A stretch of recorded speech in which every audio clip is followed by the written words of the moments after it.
Hey guys, Shy Got Picks here. Hope everyone's doing well and having a great week. We're here to be breaking down Dana White's Contender Series Week 3. We're going to be going over every single fight on the card, the best bets, what fights we should avoid, round props, as well as any possible parlays. Last week we went 5-5 on Dana White's Contender Series. We're now currently 9-10 overall. Last week's card was extremely chalky. Every favorite was a big favorite. We had them all to win, and they did. Really not much else to say about that.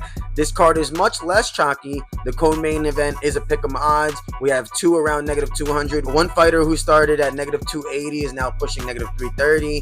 And one fighter who's a big favorite at -550. A lot more difficult to predict here, but nonetheless, I do the research so you don't have to. Let's get right into it. For the first fight on the card, we got Duffy versus Nick Piccininni. Duffy comes into this fight 7-0. He opened up as a plus 230 underdog. He's 5-0 in his last 5, of course. 28 years old, 5'7". Piccininni is 6-0, opened up as a -280 favorite. He's 27 years old, 5'6". Duffy is definitely more of a submission artist. 4 out of his 7 wins do come by submission, including 3 rear naked chokeholds and 1 armbar. Meanwhile, Nick Piccininni is a lot more of a wrestler. He's a 4-time state champion in wrestling for New York, also has a Florida State championship. He's a 3-time D1 All-American and had a combined high school record of 226-3.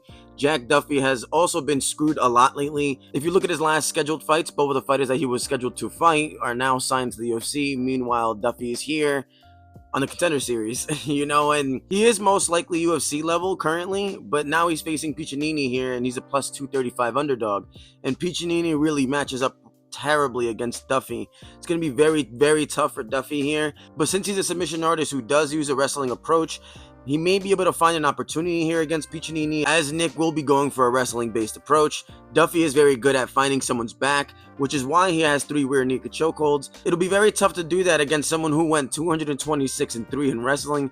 Piccininni is 6-0, but 5 of his wins do come by submission himself. 3 in the first round, 1 in the second, and his last one was in the 4th round, showing that he can go more than 3 rounds.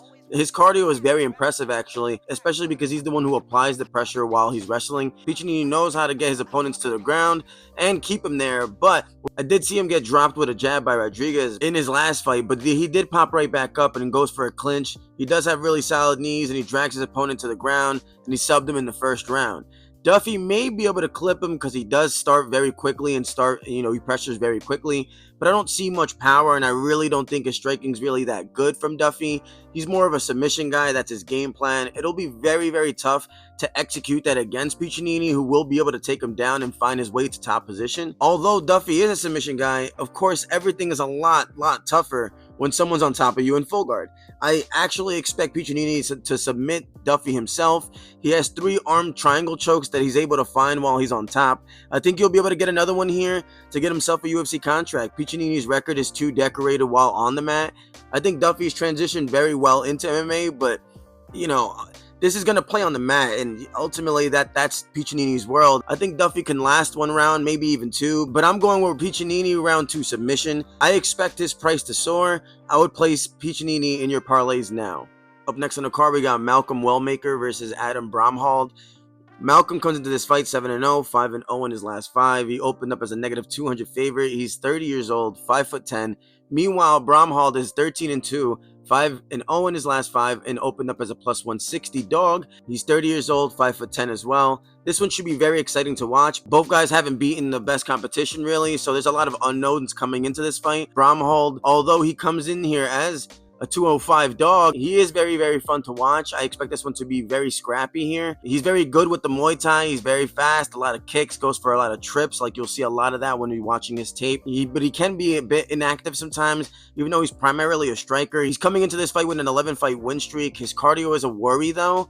As you can see, his defense start to decline as the fight goes on, so he does get hit a lot as well. In his last fight against Daniel Mello was landing some big strikes on Bramhald, but Bramhald usually doesn't see the judges. 10 of his 13 wins come by finish, with 6 of them being by knockout. Both of his losses are also by finish. Wellmaker is a striker, but he does utilize his grappling well. He's very agile. He mixes his striking well with good combinations, with good defense behind it.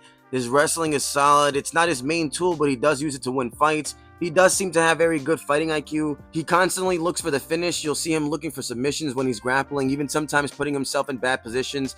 He has 3 wins by knockout, 2 wins by submission, 2 wins by decision. His submissions come earlier in his career, and his 2 knockouts come in his last 3 fights. He is very, very accurate. Doesn't really throw too many combos, but like I said, he's accurate when he does throw. He does have good takedown defense as well. Not only will Bramhald not go for grappling, he won't want Wellmaker to go for them either. I expect Wellmaker to utilize his grappling, which Bramhald will not like. Both when striking want to use their range. This one's going to be very interesting because Wellmaker takes his time, he's precise, and Bramhald is the opposite. He pressures early and wants to go out and bang. As the time goes on, that declines his defense. Wellmaker is a sniper and he's probably going to be able to take him down while Bramhald goes wild.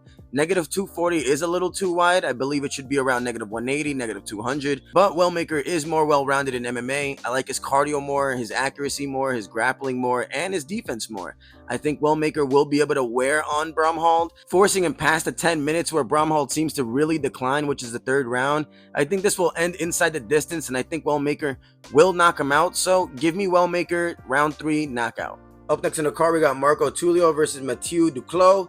This one should be a quick breakdown. Tulio comes into this as a negative 500 favorite. He's 11-1, 29 years old, 6'1", 74.5-inch reach. Duclos is 6-2. He opens up as a plus 325 dog. He's 6'3", so he's massive for the division. 77-inch reach, so he does have a 2.5-inch reach advantage.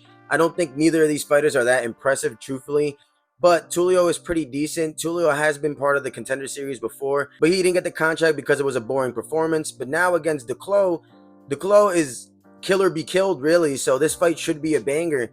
This should be a very tough matchup for Tulio, given that Duclos is huge for the division, really, who pressures heavy and starts throwing really early. He has some good striking, good jab, good kicks. I like his combos a lot. He does have power, but like every tall guy, he leaves his chin very, very exposed, and he is the type to keep going until someone is sleeping, even if that's him. I'm worried that Tulio might get reckless because Dana didn't give him the contract last time, and he's gonna go in there and bang with Duclos. And also, you know, here I just don't like Duclos really because he's an infamous cheater. He won his last 2 wins by bullshit, in my opinion. Even on Tapology, it says he got a knockout via eye injury in his last fight, and in his second to last fight, he lands a knee to the head, and I put air quotes on to landing a knee to the head because they ruled it a knockout, although it was blatantly illegal. I think Tulio is just an overall better in all aspects of fighting. At negative 500, it's very tough to get behind it because there's really, there's a world where he can get clipped and dropped. Someone's getting knocked out here for sure, I think.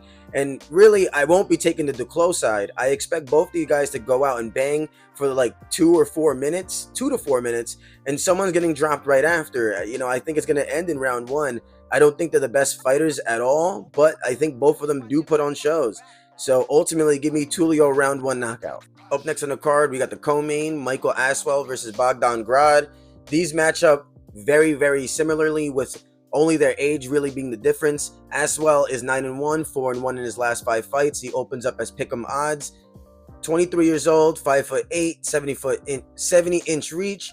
Grad is 13-2, 4-1 in his last 5 fights. Opens up as pick'em odds as well. 28 years old, 5'8", as well as 70-inch reach as well. So they're all very, very similar in stats. This matchup is very tricky to call. Neither fighter stands out as the greatest, truthfully. And while both of them have very decent striking, their overall MMA skills aren't the best. Grad tends to be very low in volume and likes to throw strikes one at a time or simple 1-2 combinations. Although he can be very explosive and powerful sometimes, he doesn't really mix up his attacks a lot. He likes to rely on spinning and flying moves and stuff like that, and that could be really unpredictable. That is why he has some crazy knockouts this way. But his biggest weakness is his wrestling. He has decent takedown defense in the beginning, but if you continue shooting and you chain wrestle and you keep on going for it, you can really take him down pretty easily. While he can be tricky sometimes with the submissions on the ground, he usually ends up on his back. This might not be a major issue because Aswell is also mainly a striker, but it's still a concern, of course, if Grad wins. I'm kind of surprised that Grad is back here in the Contender Series because he looked terrible in his performance last year, but this time he's actually fighting someone who's actually his size. Meanwhile, with Aswell, He's pretty much one-dimensional. He doesn't really move his head that well. His boxing is solid, but he primarily relies on ones and twos and his hooks a lot. He doesn't really incorporate leg kicks or body shots. He mainly headhunts. He's very strong and has a lot of power, but his approach is basically the same as always. He's also very heavy on his lead leg. That could be very huge here if Grad targets his lead leg. Aswell's path to victory is to be relentless, press forward, and maintain a high pace here. However, since he doesn't move his head much and the fact that he overcommits himself, it leads him to get hit a lot. In his fight against Altum, he got too aggressive and ran into an elbow that almost knocked him out. Although he recovered, pretty quickly, his tendencies to get hit often is very, very concerning, especially against Grad, who is very good at counter-striking. Aswell's aggression could leave him very open to a counter hook or some spinning, flying shit that's going to come from Grad. Aswell does maintain a tight guard at range though. Grad's low output here is probably the most significant factor in my opinion. I can see Grad losing the striking exchanges simply because he really just doesn't throw enough here. At first, I thought Aswell because he has faced a better competition. He is more active, but with Grad, he does have a lot more experience, as well as including his experience in Dana White Contender Series. And I also think he has a better overall skill set. That's why this prediction is really, really tough. Grad's loss was to Tom Nolan, which happened to be in the wrong weight class for him. I think that's important to mention. I think Grad gets this one done and wins this in a tough, gritty, but well-fought fight. It can either go two ways. They scrap all 15 rounds, Aswell implements his wrestling, and it goes to decision, or someone gets knocked out. Very, very tough to predict. The further the fight goes on, the further I think Aswell got it. I think Grad gets it done inside the distance. Give me Grad round 2 knockout. For the last fight on the card, we got Andrey Pulyaev versus Liam Anderson. Pulyaev comes into this 8-2, 4-1 in his last 5 fights. Opened up at plus 155 odds. He's 26 years old, 6'4", and we don't know what his reach is. Anderson is 6-2, 4-1 in his last 5 fights. He's a negative 195 favorite. 29 years old, 6'3", with a 74-inch reach. This is a very low-level fight, and while I think it's going to be very entertaining, I think someone's going to get knocked out. I just really don't get the idea behind making this the main event here. Anderson does have some skill set. He's pretty much average here, while Pulyaev is among the weakest fighters I've ever seen on Dana White Contender Series. Pulyaev really only has 2 things going for him, and that's his power and his height, being that he's 6'4", but his striking is very poor. He's very passive when on the feet. He lands fewer than 10 strikes a minute. His defense is terrible, with a very high chin and no head movement, making him an easy target to hit. In his fight against Anverbeck, he was overwhelmed very quickly and got dominated. Pulyev's wrestling is very basic as well. His takedown attempts are very poor, and he struggles even against lower-end fighters.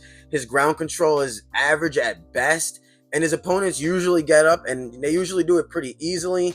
Anderson, while also probably not the greatest fighter at all either, is more active and he throws more strikes. He uses a lot of head kicks, which I think could be key here because how little Pulyaev moves his head. Anderson's striking is very basic, as well as he does get hit a lot, but he does have some shocking power. Anderson is supposedly a BJJ specialist. His wrestling is slightly better than Pulyev's.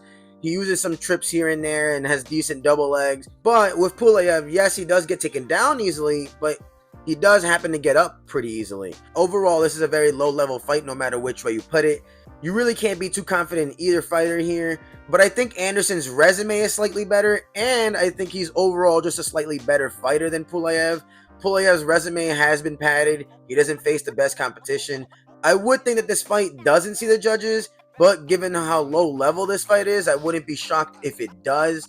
I'm going with my gut and saying that it doesn't, but this fight is very difficult to bet on. It's all over the place, truthfully. Ultimately, give me Anderson by finish. I'd say round 1.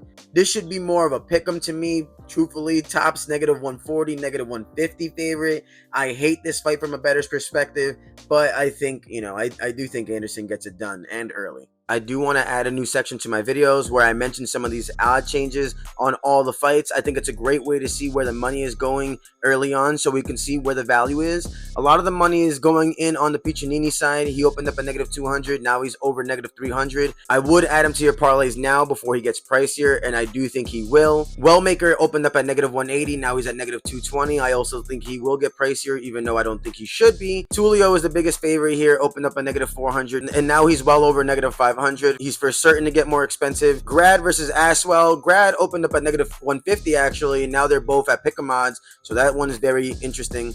And finally, Pulyaev versus Anderson, with Anderson moving the most at negative 29%, where he opened up at negative 150 and now is a negative 200 favorite. And it's tough really to see why. This is a big head scratcher here for me, but sharp guys are betting on him and they know what they're doing, of course, and Vegas always racks accordingly. So I think these are key changes to mention here. That's it for us here.